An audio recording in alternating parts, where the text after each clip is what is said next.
Howdy, y'all. Tex back here again. I'm going to continue our Pucker Factor series of videos with the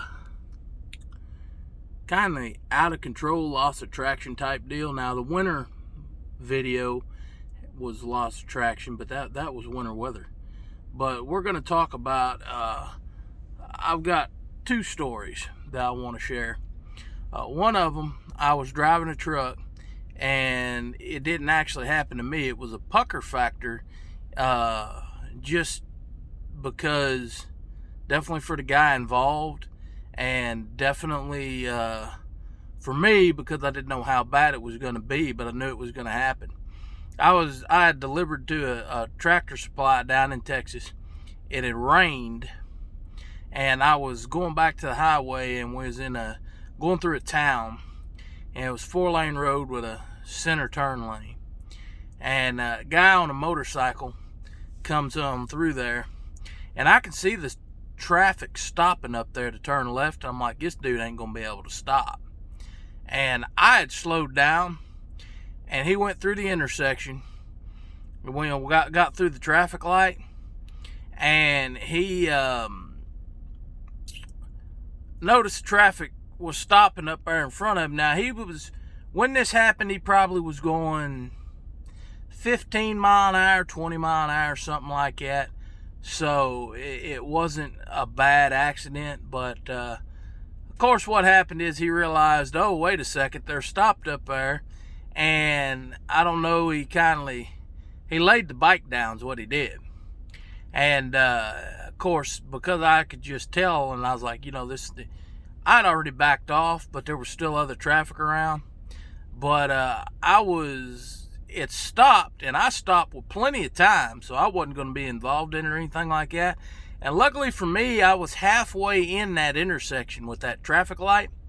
So I was actually, and there was a guy in a Ford Ranger next to me.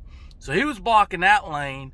I was halfway in the intersection, so luckily that blocked pretty much everything. So nobody could actually make a left turn and try to go around anything. So we had it shut down, and I hopped out of my truck, and I helped the guy drag his bike off to the side of the road.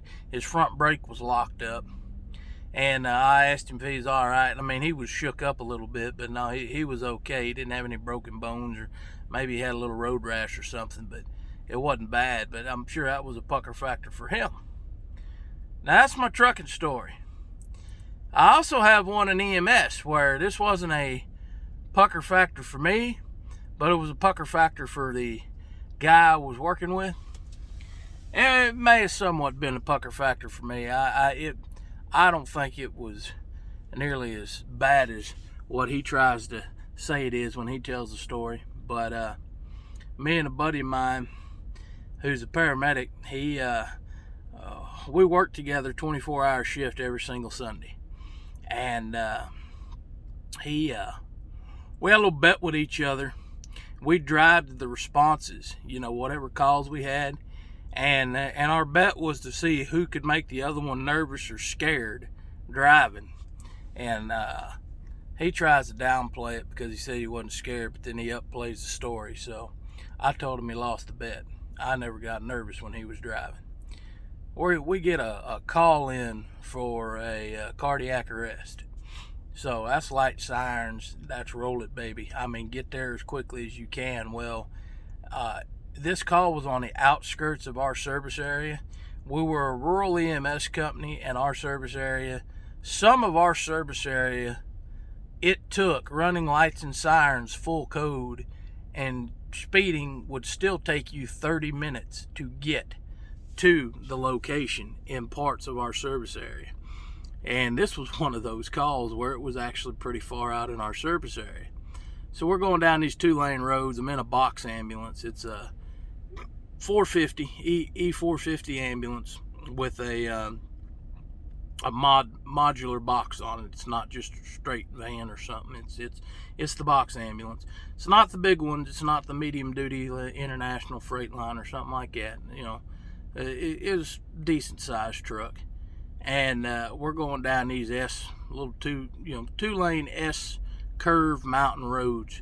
and we went through an S-curve, running lights and sirens, and I went through that curve, and we was kind of off in the berm a little bit. We were kind of drifting, and there's 6 wheels on that. It was a dually truck, and I'll bet you that there was only about 3 or 4 of them on the ground. Anyhow, so I'm going through curves that are supposed to be taking at 45 mile an hour, probably about 70. And anyhow, we get over there, finish the call, whatever it is. But yeah, you do some interesting things. I'm trying to remember some more pucker factor stories from driving trucks or ambulance or just driving in general. I'm trying to remember them all. My memory's not all that great to start with, but when I remember them, I can tell you a story, by God.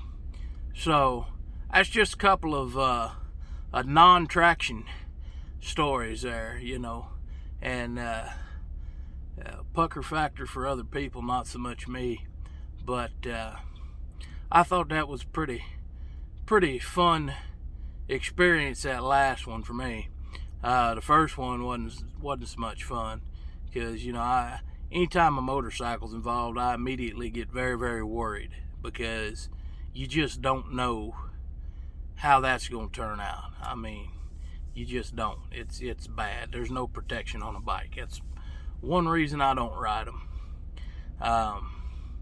Anyway, y'all have a good one.